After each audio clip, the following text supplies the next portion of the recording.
영계로부터의 메시지 제7장 심령치료. 심령치료에 의해 기적적으로 병이 낫는다. 그것은 그 나름대로 훌륭한 일이겠으나 그 체험에 의해 그 사람이 영적 진리에 눈뜨는 경지에까지 가지 않으면 그 심리치료는 실패로 끝난다.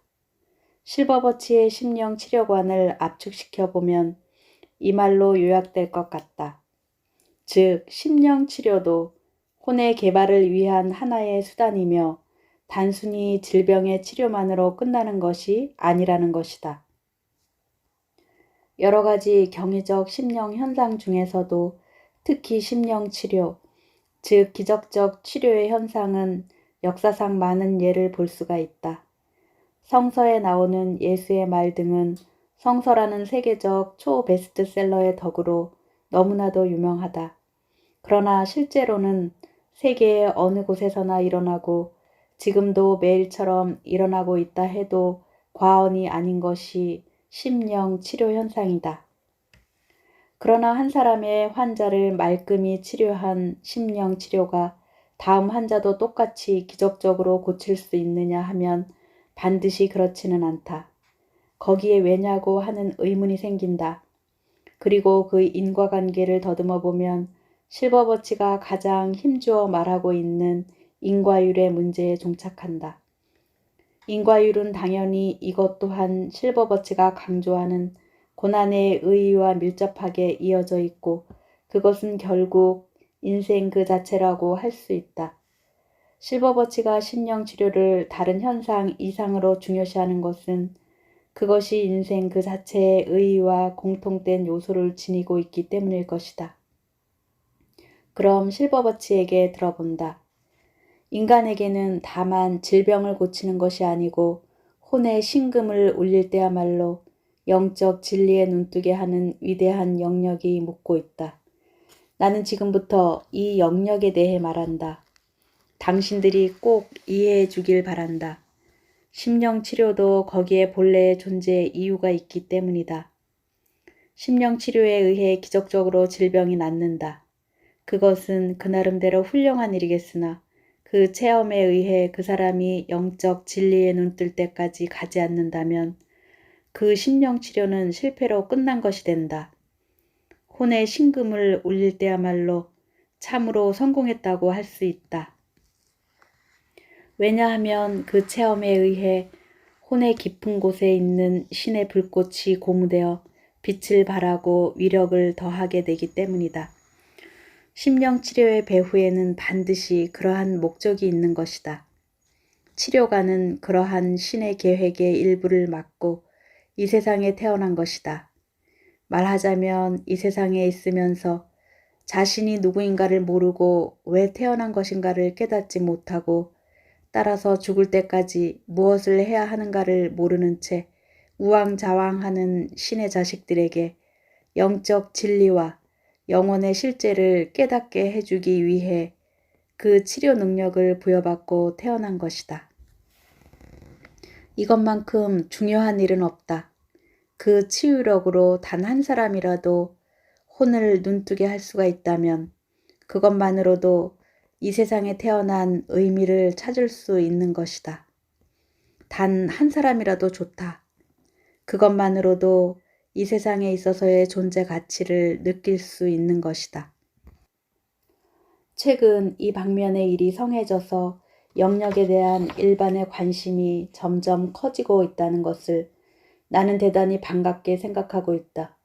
지상의 동지가 어려움에 직면하면 우리들은 할 수 있는 데까지 협조를 아껴서는 안 된다. 질병 치유에는 한층 더 많은 힘을 쏟는다. 그러나 잊어서는 안 될 것은 모든 일에는 반드시 거기에 상응하는 원리가 있다는 것이다. 영계에서 어떠한 협조를 해도 이 원리와 결과의 상관관계까지 간섭하는 일만은 절대로 할 수 없다. 그러나 협조는 한다. 그러나 이미 발생한 어떤 원인에서 생기는 결과를 없애줄 수는 없다. 우리들은 기적을 일으킬 힘은 없다. 자연 법칙의 연속성을 인위적으로 바꾸는 일은 절대로 할 수 없다. 신의 법칙은 한순간의 단절도 없이 작동하고 있다. 한순간도 법칙은 중단되는 일이 없다. 우주 사이는 무엇 하나 신의 법칙 작용 없이 발생하는 일은 있을 수 없다. 만약 모든 수단을 다해도 고칠 수 없던 질병이 심령치료에 의해 나았다고 하면 그것은 우주의 영적 에너지가 존재한다는 산 증거로 받아들여야 한다. 즉, 지금까지 시도된 어떠한 에너지도 능가하는 위대한 에너지가 존재하는 것을 여실히 보여주는 절호의 찬스인 것이다. 많은 심령 현상에는 각각 중요한 의의가 간직되어 있지만 그것이 무엇이건 영적인 진리로 이끌어가기 위한 장난감에 지나지 않는다. 언제까지나 장난감으로 놀고만 있다면 우스운 꼴이다. 언젠가는 어른으로 성장하지 않으면 안 된다. 어른이 되면 이미 어린이의 놀잇감인 장난감은 필요 없게 될 것이다. 심령치료에도 여러 가지가 있다. 가장 기본적인 것은 자기 치료로서 치료가의 몸에서 나오는 풍부한 자기의 일부를 환자에게 나누어 주는 것이다. 일종의 물리요법이라고 생각해도 좋다. 여기에 영계 치료가는 관여하지 않는다. 다음 단계는 그 자기 치료법과 다음에 말하는 순수 심령 치료의 중간에 위치하는 사이킥 필링이라고 하는 것으로서 원격 치료는 주로 이 요법으로 행해지고 있다. 그리고 마지막으로 지금 말한 순수 심령 치료로서 치료가의 정신 통일에 의해 파장을 높이고 동시에 환자가 그것을 받아들일 태세가 갖추어졌을 때 일순간에 행해진다. 인간이 보기에는 기적적으로 생각될지 모르나 인과율의 작용에 의해 그러한 현상이 일어날 기틀이 불타고 있었던 것이다. 인간은 한 사람의 예외도 없이 신의 분령을 지니고 있다. 요는 그 신적 에너지를 어떻게 하여 발휘하느냐에 있다. 육체에도 자연 치유력이라는 것이 있다. 그 치유력이 작용하기 쉬운 조건만 갖추어지면 자연이 낳는 것처럼 영적 존재인 당신들은 영적 치유력도 지니고 있어 그 법칙을 이해하고 거기에 순응하여 살고 있으면 질병은 자연히 낫는 것이다. 건강이란 육체와 정신과 영이 삼위일체가 되었을 때의 상태이다. 삼자가 조화된 상태가 건강이다. 그 중에 하나라도 조화를 어기면 거기에 질병이라는 결과가 생긴다. 조화를 유지하려면 그 삼자가 각자의 기능을 법칙에 충실히 하는 일이다. 영은 대단한 위력을 숨겨두고 있다. 그 존재를 무시하고 혹은 그 움직임을 방해하면 처벌은 바로 나타난다. 그것과 같은 에너지의 표본이 도처에 존재한다. 이 물질적 대우주를 창조한 에너지가 그렇고 태양을 지배하는 에너지, 만류인력의 에너지, 행성을 움직이는 에너지, 그 외 지상의 인간, 동물, 식물, 곤충 등등 모든 생명에 생육시키는 에너지가 그것과 같은 것이다. 요컨대 치료 에너지도 생명력의 움직임의 일부이다. 신체의 생명을 부여하고 있는 것은 영이다. 물질 그 자체는 생명이 없다. 영을 지니고 있음으로 해서 의식이 있는 것이고 신체 그 자체에 의식은 없다.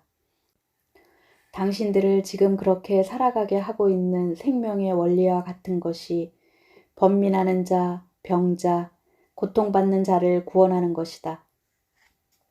그런 아픔이나 괴로움을 없애주는 것이 심령치료의 목적이 아니다. 어디까지나 수단인 것이다. 말하자면 잠자는 혼을 눈뜨게 하여 참된 자신을 깨우치게 하는 수단에 지나지 않는다. 질병으로 고통받던 사람이 심령치료에 의해 영적 진리에 눈뜨게 되어 지상생활의 의의를 깨우친다면 그 치료가 원대한 지상 구제 계획에 있어서의 자기 책무를 훌륭히 행한 것이 되고 그렇게 됨으로써 우리들 스피릿이 도와준 보람도 있는 결과가 된다.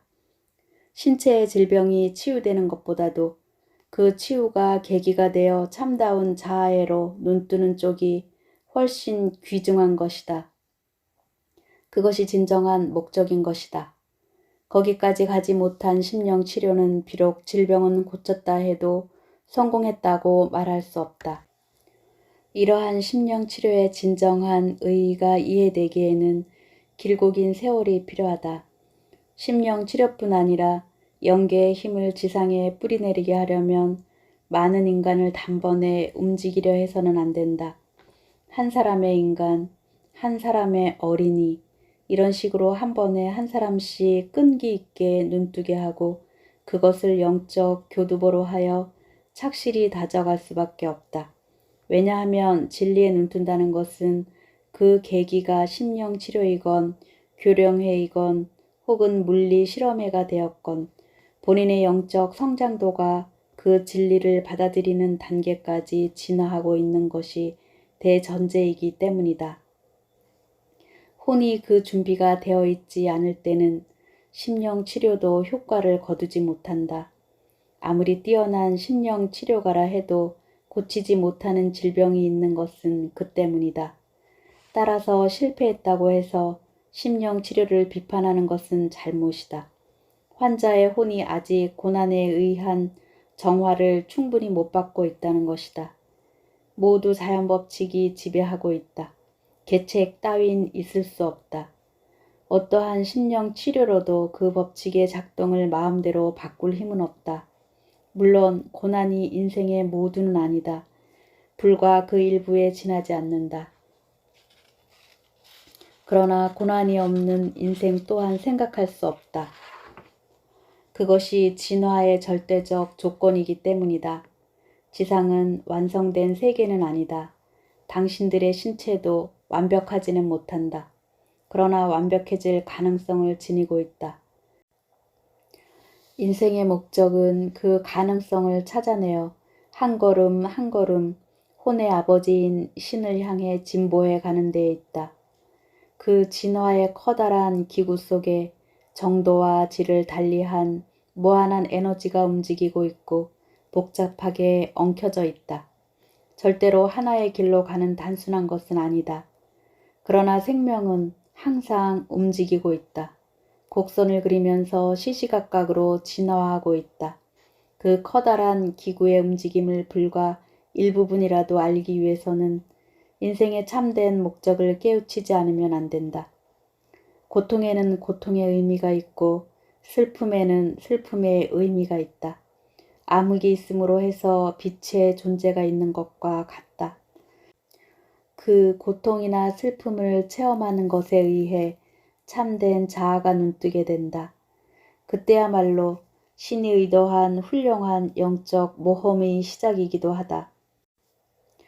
혼의 깊숙한 곳에 묻고 있는 예지와 아름다움, 그리고 존엄과 숭고함과 무한한 보물을 찾아내기 위한 끝없는 여로의 출발인 것이다.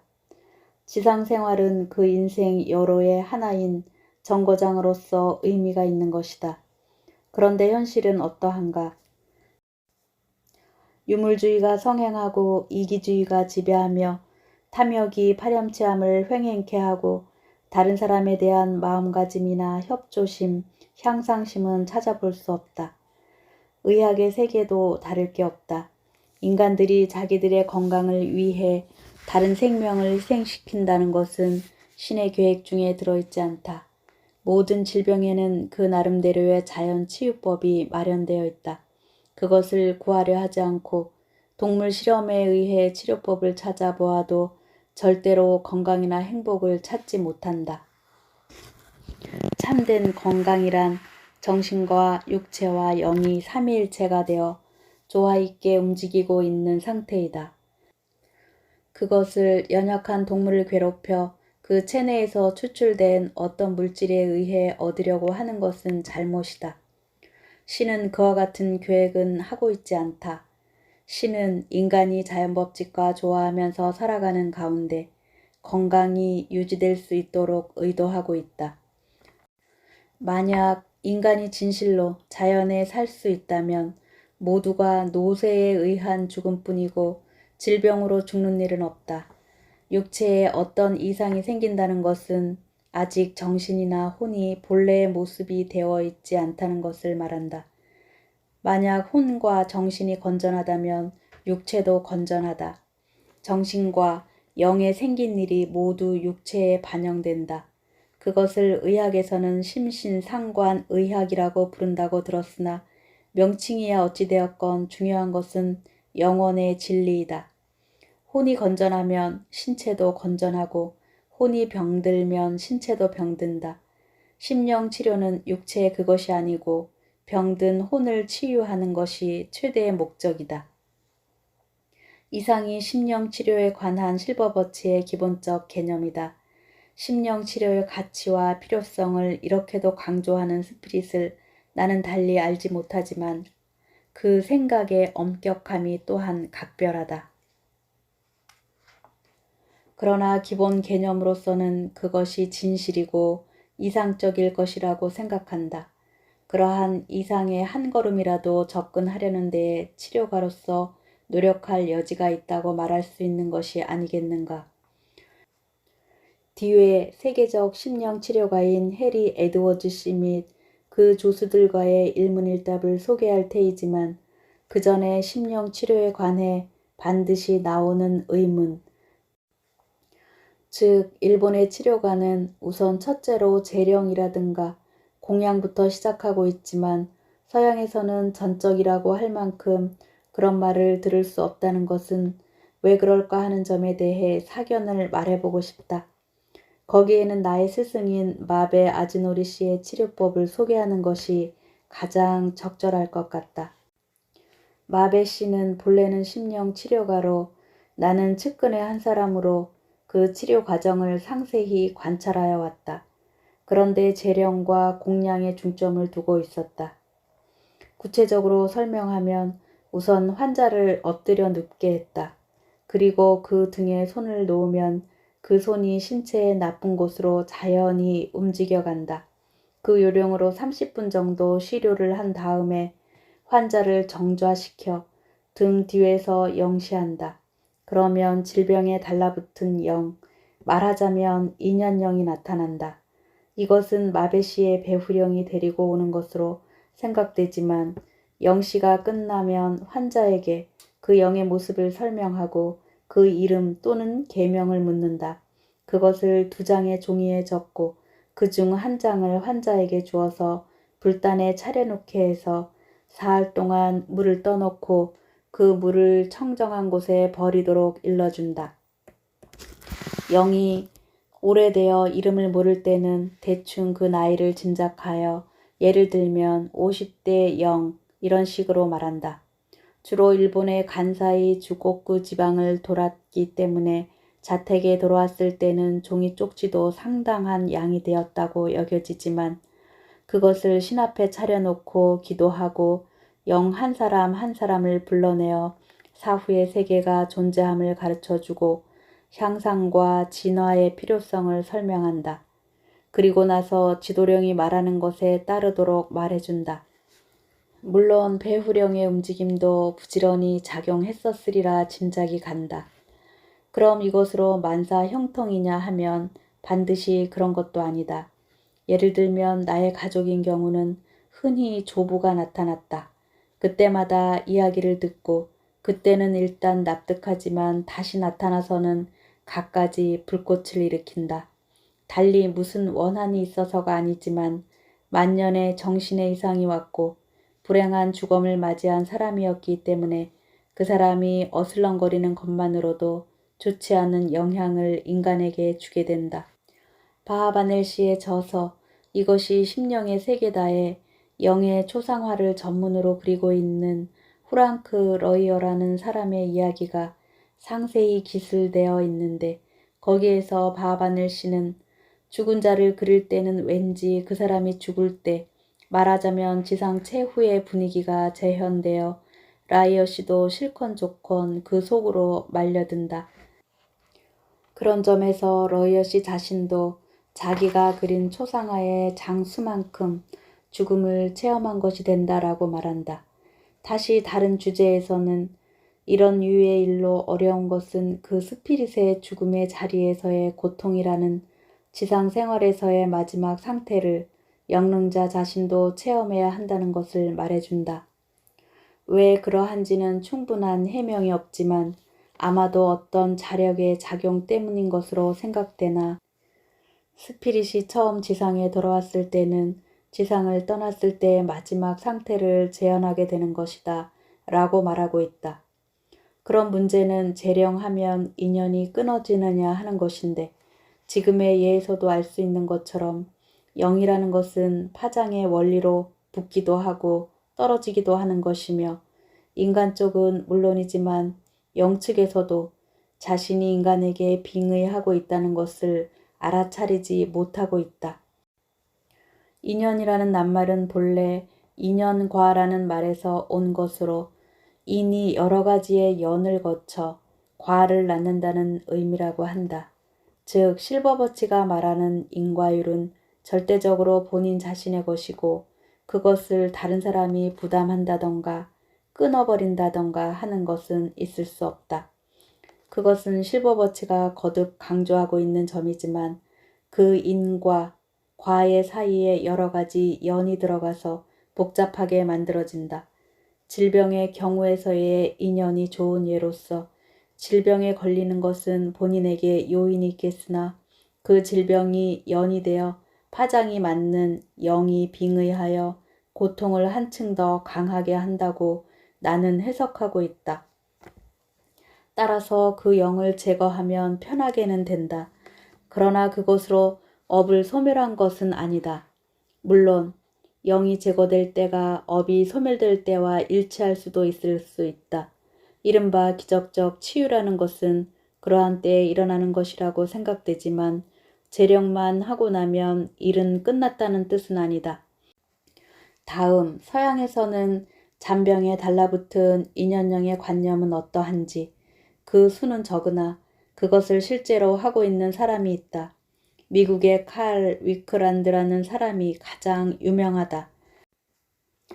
이 사람의 직업은 정신과 의사인데 빙의하고 있는 영을 부인에게 빙의케 하여 마베시처럼 간곡히 영적 진리를 설교하고 영적 자아로서 눈뜨게 하는 방법으로 대단히 많은 수의 환자와 그리고 동시에 영도 구제하고 있다. 위크란드 씨의 경우는 주로 정신 이상자를 다루고 있지만 당연히 신체적 질병의 경우도 비슷한 영적 관계가 있어야 마땅하고 동양에서는 성행하는 공양 같은 것이 있어도 좋을 터인데 그것이 전무하다고는 할 수 없으나 대단히 적다는 사실을 나는 민족적 관습의 차이에 기인한다고 생각한다. 이를테면 아사노 와사부로 씨가 유혼문답이라는 제목으로 소개하고 있는 일본 후쿠오카에서의 유명한 이야기는 수백 년 전에 자살한 무사가 자기의 묘를 세워달라는 일념으로 일으킨 사건이었고 서양에서는 절대적으로 일어날 수 없는 이야기이다. 동양인은 고대로부터 죽으면 묘에 모시게 되는 것, 공양을 받을 수 있는 것, 계명을 받는 것이라는 선입관념이 있기 때문에 그렇지 못한 영이 억울하다고 생각하는 것이다. 본래는 진리를 깨우치면 그런 것은 모두 무용지물일 것이다. 말하자면 번뇌에 지나지 않는 것들이다. 실버버치는 어느 교령회에서 공양에 대한 시비를 질문받고 그것을 해서 안 될 것은 없겠으나 별로 효과가 있다고도 생각할 수 없다고 말한 바 있지만 실버버치의 말은 항상 번뇌의 세계를 초월한 절대의 세계에서 본 설이라는 것을 인식할 필요가 있다. 즉 영혼의 생명을 달관한 입장에서 본 설로서 나는 동서를 불문하고 공양하는 것을 좋아하는 영이 반드시 있다는 것을 체험에 의해 인식하고 있다. 번뇌의 세계에는 번뇌의 세계 나름의 방법과 수단이 있는 것으로 생각한다. 또한 민족에 따라 치료법이 다른 것처럼 각각의 치료가에 따라서도 치료법이나 영의 처리 방법이 다를 수 있는 법이며 공양하지 않아도 좋은 방법이 있는 것인지도 모른다는 인식도 필요할 것이라고 생각한다. 일문일답. 질문자는 해리 에드워드를 중심으로 한 치료가 그룹. 심령치료에 의해 낫느냐 낫지 않느냐 하는 것은 그 환자의 혼의 발달 정도에 달렸다고 말한 적이 있는데 그렇게 되면 치료가는 육체의 치료보다는 정신의 치료에 역점을 둬야 한다는 말인가? 당신 자신은 어떻게 생각하는가? 혼에게 작용을 걸지 않는다면 달리 무엇에 작용을 거는가? 우선 혼이 치유되고 그 결과 육체가 치유된다는 말인가? 그렇다. 그럼 우리들 치료가는 통상의 정신면을 상관할 필요가 없다는 말인가? 정신도 어디까지나 혼의 도구에 지나지 않다. 따라서 혼이 정상적으로 되면 정신 상태도 스스로 좋아지게 된다. 다만 혼이 그 반응을 나타내는 단계까지 발달되지 못했다면 육체의 반응도 일어나지 않는다. 혼이 한 단계 더 발달할 때까지 기다리지 않으면 안 된다. 즉, 혼의 발달을 촉진시키기 위한 여러 과정을 체험하지 않으면 안 된다. 그 과정은 결코 쉬운 일은 아닐 것이다. 왜냐하면 혼의 진화는 편안함 속에서는 얻지 못하니 말이다. 필요한 단계까지 혼이 발달되지 못했을 때는 영계의 치료가도 치유할 방법은 없는 것인가? 그 점은 지상이나 영계나 같다. 크리스찬 사이언스의 신앙도 같은가? 진리는 어디까지나 진리이다. 그 진리를 무엇이라 명명하든지 우리들 영계의 사람들에게는 아무런 상관이 없다. 이유는 내용이 문제다. 가령 크리스찬 사이언스의 신자가 심령 치료의 덕분에 나았다고 하자. 그것을 크리스찬 사이언스를 신앙한 덕분이라고 말해도 그것은 그것으로 좋다. 우리들 치료가도 약간의 도움을 주고 있는 것으로 생각하지만 환자의 혼을 치료한다는 것은 어딘가 실감이 안 가는 느낌이 드는데 당신들은 약간이 아니라 크고 귀중한 임무를 다하고 있다. 첫째로 당신들 지상에 치료가가 없어서는 우리들도 일이 안 된다. 양쪽에서 보면 당신들은 우리들이 지상과 접촉하는 통로이고 일종의 영매이며 말하자면 콘덴사 같은 존재이다. 영파가 흐르는 그 통로라는 말이다. 흐른다라는 것이 무엇을 흐른다는 말인가? 육체인가? 아니면 혼인가? 우리들은 육체에는 관여하지 않는다. 내가 먼저 물어보겠는데 예를 들면 팔이 굽지 않는 것은 팔이 어딘가가 나빠서인가? 생리 상태이다. 그럼 그때까지 팔을 움직이게 하던 건강한 활력은 어떻게 되었는가? 소멸된 것이다. 질병으로 병적 상태가 되어 있다. 만약 그 활력이 다시 거기를 통하기 시작하면 어떻게 되는가? 팔의 움직임도 돌아온다고 생각한다. 그 활력을 통하게 되는 것은 그 힘은 어디서 얻는 것인가? 우리들의 의지로는 어떻게 할 수 없다. 그것은 영계 쪽의 일이 아닌가 생각한다. 팔을 억지로 움직이는 것만으로는 안 되지 않는가? 힘으로는 어떻게 할 수 없다. 그렇다. 만약 그 팔을 쓸 수 있게 할 입장에 있는 혼이 눈을 뜨고 잊고 있던 기능이 회복되면 팔은 저절로 좋아진 것이다. 그렇다면 우리들 심령치료가의 역할은 환자가 태어날 때부터 갖고 있는 기능에 활력을 불어넣어 준다는 것이 되는가? 그렇다고도 할 수 있으나 그것만은 아니다. 왜냐하면 환자는 육체를 가졌기 때문에 파장이 어쩔 수 없이 낮아지고 있다.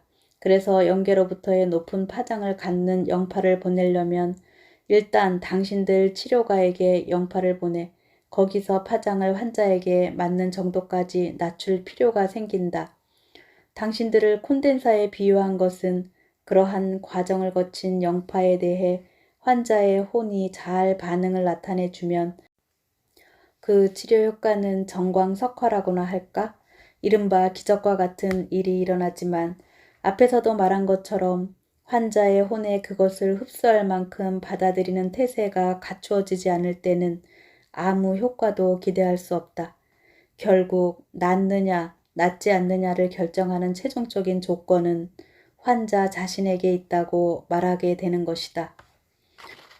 신을 믿지 않는 사람도 낫는 수가 있다고 하는데 그것은 어떠한 일인가? 달리 이상하지 않다. 치유의 법칙은 신을 믿는다, 믿지 않는다 해도 상관없이 작용한다. 앞서 치유는 혼의 진화와 관계가 있다고 말씀하셨는데 신을 믿지 않는 사람에게도 영격이 높은 사람이 있고 신심이 깊은 사람이라도 영격이 낮은 사람이 있다. 영격의 높이는 신앙심의 강도로 측정되는 것은 아니다. 행위에 의해 측정하는 것이다. 잘 들어보아라. 당신들 치료가에 의해 이해해 두라고 바라는 것은 당신들은 나을 수 있는 사람밖에 고치고 있지 않다는 것이다. 말하자면 나은 사람은 나을 수 있는 조건이 갖추어졌기 때문에 나은 것이었고 거기에 아무런 불가사의한 점도 없다는 것이다.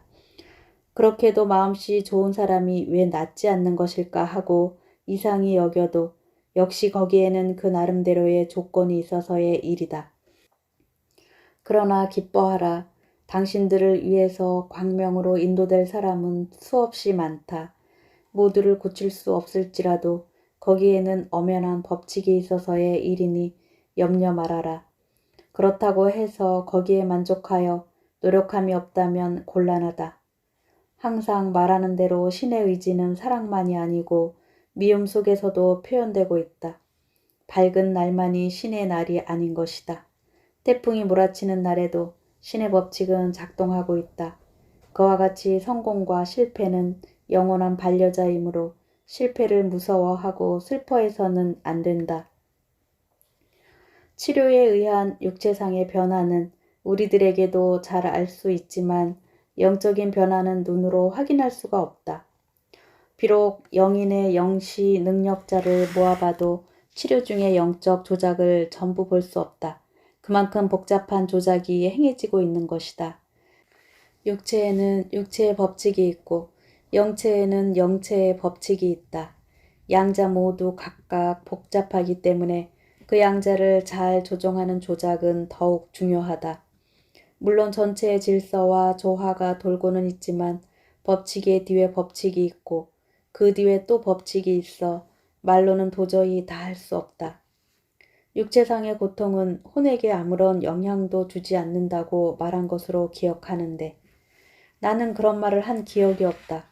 육체가 받는 영향은 반드시 혼에게도 미치고 반대로 혼의 상태는 반드시 육체에 표현된다. 양자를 분리하여 생각해서는 안 된다. 일체 분리이다. 말하자면 육체도 자아의 일부라고 생각해도 좋다. 육체 없이는 자아의 표현은 할 수 없는 것이다. 그럼 육체상의 고통이 지나쳐서 도저히 견딜 수 없을 때 다른 구제책이 없다고 판단되면 혼의 악영향을 방지하기 위해 고의로 죽음에 이르게 할 수도 있는가? 그것은 환자의 뜻이다. 원칙적으로 영체가 육체에서 떠나는 것은 어디까지나 자연법칙에 의해 자동적으로 행해질 일이다. 하기는 인간의 잘못 때문에 자연법칙을 어기고 죽음을 재촉하는 일도 많다. 그래도 명백하게 영계의 의사가 고의로 죽게 했다고 생각되는 예가 있는가? 있지만 어느 것이나 용이 주도한 배려 아래 행해지고 있는 것이다. 그래도 혼에게 충격을 준다. 그다지 크지 않다. 육체를 떠나는 것이 너무 빨랐기 때문에 생기는 충격인가? 그렇다. 사물에는 반드시 보상과 보복이 있다. 부자연스러운 죽음을 당하면 반드시 그 부자연스러움에 대한 보복이 있고 동시에 그것을 보상할 필요성이 생긴다. 그것이 어떤 것이 되느냐는 그 사람에 따라 다르지만 어떤 것이든 당신들 지상의 치료가로서는 가능한 한 고통을 덜어주는데 마음을 쓰면 되는 것이다. 절대로 살아갈 수 없다고 판단되었을 때 조금이라도 빨리 죽을 수 있도록 손을 쓰는 것은 좋은 일인가, 나쁜 일인가? 나는 어디까지나 인간은 죽어야 할 때 죽어야 하는 것이라고 생각하고 있다. 육체의 지구력을 약화시키면 죽음을 단축시키는 것이 되는데 어차피 죽는다고 알고 있는 경우라도 그런 짓을 해서는 안 된다. 당신들의 어려운 처지는 잘 안다. 또 나로서도 좋아서 냉정한 태도를 취하는 것은 아니지만 법칙은 어디까지나 법칙이다. 육체의 죽음은 어디까지나 혼이 그 준비가 되었을 때 오는 것이다. 그것은 마치 감이 홍시가 되었을 때 떨어지는 것과 같다. 홍시가 되기 전에 따내는 것은 떫어서 먹지 못할 것이다. 치료도 어디까지나 자연법칙의 범위 내에서 수단을 강구해야 한다. 이를테면 약이나 동물로 몸을 망가뜨려 전신이 병적 상태로 빠졌을 때에는 신체는 원래 그러한 상태로 되도록 의도되지 않았다. 그러한 상태가 되어서는 안 된다. 신체 건강의 법칙이 무시되고 있는 것이다. 우선 그러한 관점에서 생각해 가면 어떻게 하면 좋을 것인지는 스스로 정해진다고 생각한다. 무슨 일이든 자연법칙의 범위 내에서 생각하지 않으면 안 된다. 물론 좋은 것이건 나쁜 것이건 어떤 손을 쓰면 그 나름의 결과가 생긴다. 그러나 그것이 참으로 좋은지 나쁜지는 영적 법칙에 어느 정도 통하고 있는가에 의해 정해진다. 말하자면 육체에 있어서 좋은가 나쁜가가 아니고 혼에 있어서 좋은가 나쁜가라는 관점에 서서 판단할 일이다. 혼에 있어서 최선이라면 육체에 있어서도 최선일 것은 틀림이 없다. 혼의 치료라는 점에서는 우리들 지상의 치료가 보다도 영계의 치료가가 역할이 큰 것인가? 당연히 그렇게 된다. 그러면 우리들의 역할은 작다는 것인가? 작다고도 할 수 있고 크다고도 말할 수 있다. 문제는 파장의 조정에 있다. 크게 나누어 치료 방법에는 두 가지가 있다. 하나는 치유 에너지의 파장을 낮추어 그것을 잠재 에너지의 형태로 치료가 자신에게 보낸다. 그것을 재차 치유 에너지로 바꾸어 당신들이 사용하는 것이다. 다른 하나는 특수한 파장을 직접 환자의 의식 중추에 보내 혼이 선천적으로 지니고 있는 치유력을 자극하여 혼의 부조화, 즉 질병을 떨쳐버리는 방법이다. 이렇게 말해도 알지 못하겠는가? 아니다. 논리는 잘 알겠는데 다만 실감으로는 이해되지 않는다. 그럼 설명을 바꾸어 보자. 우선 도대체 생명이란 무엇인가라는 문제인데 이것은 지상의 인간에게는 우선 이해되지 못한다고 생각한다. 왜냐하면 생명이란 본질에 있어서 물질과 다른 것이고 말하자면 이화학적인 연구 대상은 될 수 없는 것이기 때문이다. 그러나 나는 자주 생명이란 우주의 큰 영을 말하고 신이란 큰 생명력이라고 말하고 있다. 그 뜻은 인간이 의식을 갖고 호흡하고 걷고 생각하는 힘, 또 수목이 잎을 달고 새가 지저귀고 꽃이 피고 강변의 물결이 출렁이고 그러한 대자연의 간단없는 작동 배후에 잠재하는 힘, 그 힘이 바로 신이라고 말하는 것이다. 그러므로 당신들이 지금 거기에 살고 있다는 사실, 그것이 소규모이지만 당신도 신이고 큰 생명의 흐름을 받고 있는 것을 뜻하고 있다. 내가 앞서 말한 치료법은 그 생명력의 움직임이 약화된 환자의 혼의 특수한 전파, 말하자면 생명의 에센스 같은 것을 그 영격에 의하여 주입하여 주는 것이다. 물론 이것은 질병의 원인이 혼에게 있는 경우의 일이다. 알다시피 질병에는 혼의 원인이 있는 것과 순전히 육체의 것이 있다. 육체적인 경우는 직접적인 치료가 필요하지만 영적인 경우는 지금 말한 생명력을 이용한다. 그러나 이 방법에도 한도가 있다. 그것은 당신들 치료가의 영격에도 스스로 한도가 있고 환자도 그렇기 때문이다. 또 이른바 인연이라는 것도 고려하지 않으면 안 된다. 인과율이다. 이것은 때와 장소에 상관없이 작동한다. 혼의 질병에도 여러 가지가 있어 그 나름대로의 영향을 육체에 미치고 있다고 생각하는데 그렇게 되면 질병 하나하나에 대해 질적으로 다른 치유 에너지가 있는 것이 아닌가 상상된다. 전적으로 그렇다. 알다시피 인간은 크게 나누어 세 개의 요소로서 성립되어 있다. 그 하나는 지금 말한 영이며 이것이 제1원리이다. 존재의 기반이고 씨앗이고 모두가 여기에서 나온다. 다음으로 그 영이 정신을 통해 자아를 표현한다. 이것이 의식적 생활의 중심이 되어 육체를 지배한다. 이 삼자가 융합하고 서로 영향을 준다. 어느 하나가 빠져도 당신이 존재는 없어진다. 삼위일체라고 하는 것이다. 정신과 육체가 서로 영향을 주고받는 것인가? 그렇다. 영적인 발달 정도에서 오는 정신 상태가 육체를 변화시켜 간다. 의식적으로 변화시킬 수도 있다. 인도의 고행자들과 서양의 문명자들은 상상도 할 수 없는 일을 해내는데 정신이 육체를 완전히 지배하여 생각한 대로 조정할 수 있음을 보여주는 좋은 예이다. 그러한 상태로 심령 치료를 하는 것이 혼을 눈뜨게 하기 위한 것이라면 영계 쪽에서 하는 것이 한결 하기 쉬운 것이 아닌가? 그렇게도 말할 수 있지만 반대되는 경우가 많은 것 같다.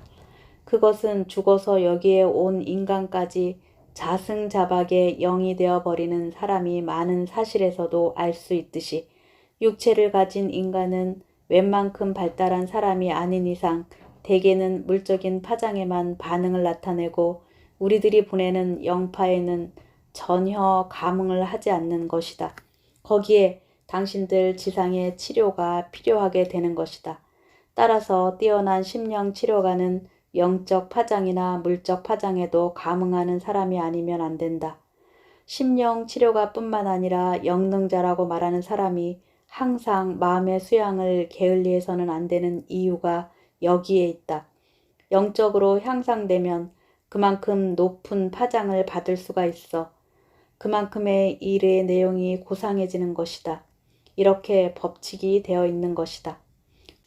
그러나 그러한 헌신적인 봉사의 길을 걷는 사람은 필연적으로 고독한 과정을 강요받는다. 단신으로 전인 미답의 땅을 걸으면서 뒷사람을 위해 안내판을 세워나가는 것이다. 당신들은 이 길을 알 것이다. 뛰어난 특별한 직능에는 거기에 상응하는 의무가 생긴다. 입맛대로 독차지할 수는 없는 것이다.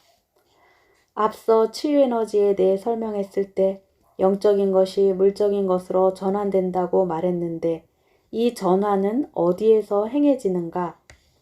사용하는 에너지에 따라 다르지만 옛 현인이 지적하고 있는 제3의 눈이라든지 태양 신경청 등을 사용할 수가 있다.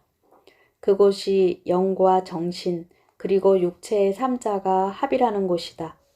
이 이외에도 환자의 잠재의식을 이용하여 건강한 때와 같은 생리 반응을 일으키게 하여 상실된 기능을 회복시키는 방법이 있다.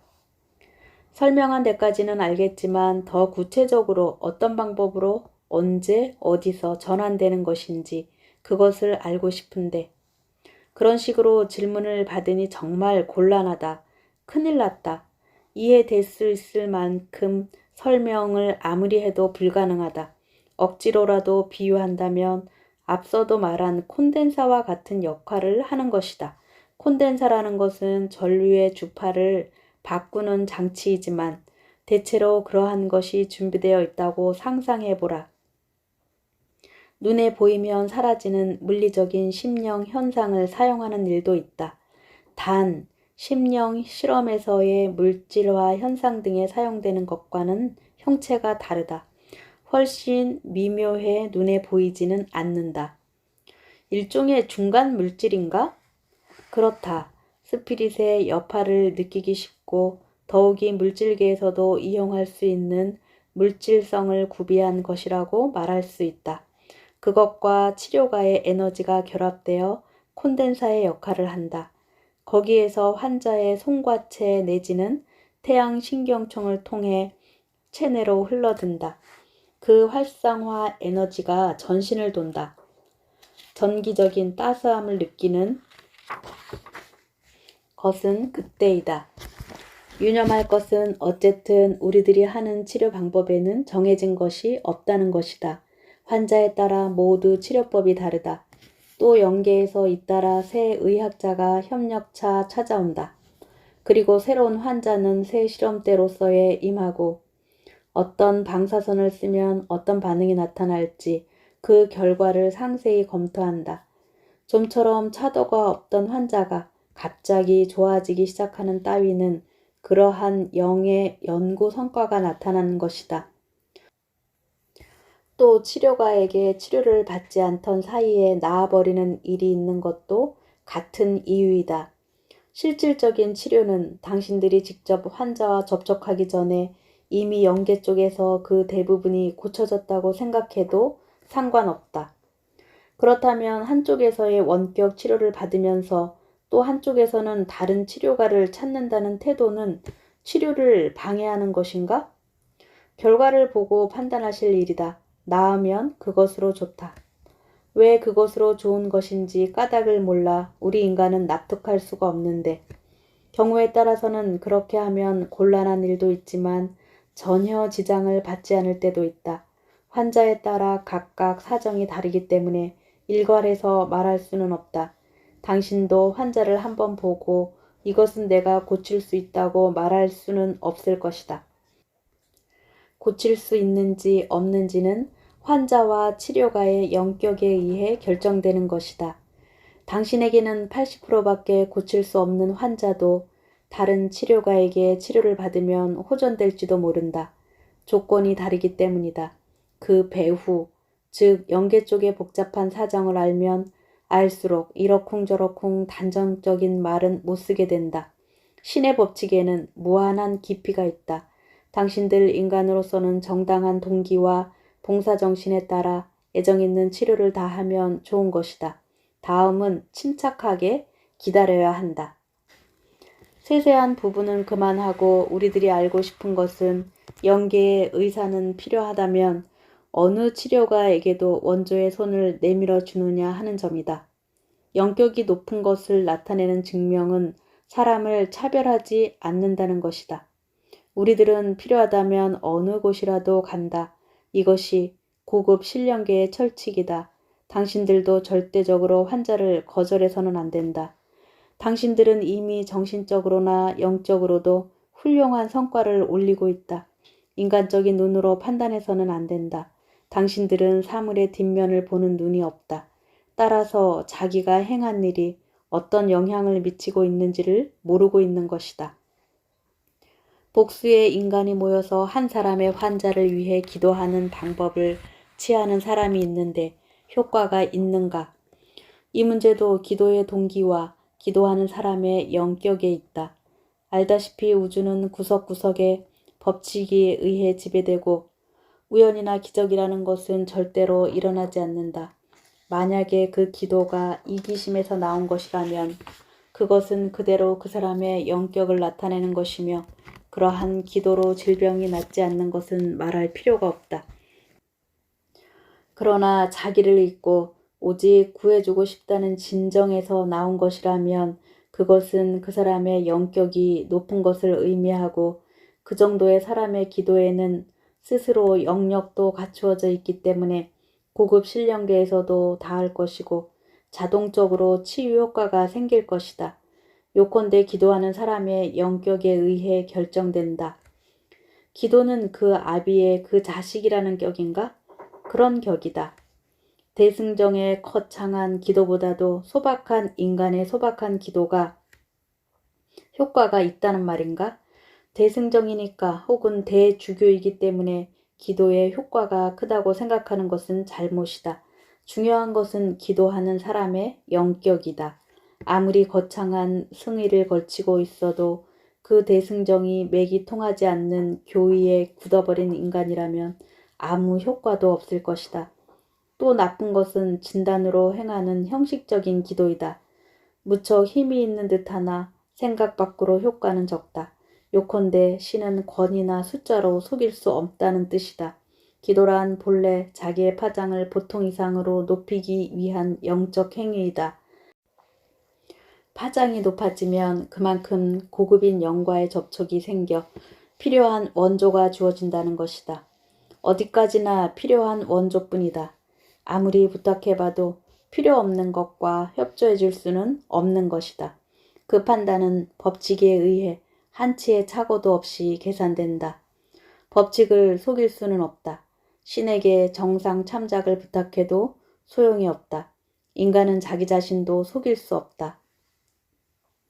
치료의 이야기로 돌아가자. 환자에게 신앙심을 요구하는 치료가가 있으나 상관없다고 말하는 사람도 있다. 어떠한가?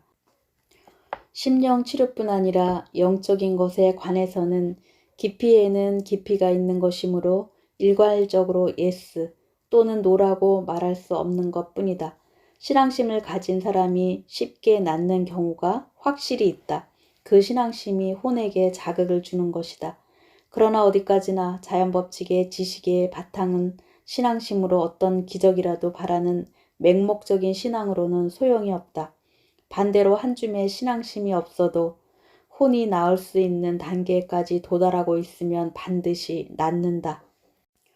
신은 물론이고 부처님도 이 세상에는 없다고 말하고 있는 사람이 낫고 훌륭한 마음가짐의 사람이 낫지 않는 일이 있어 이상하게 생각하는 일이 있는데 인간의 평가는 혼의 발달 정도를 기준할 일이다.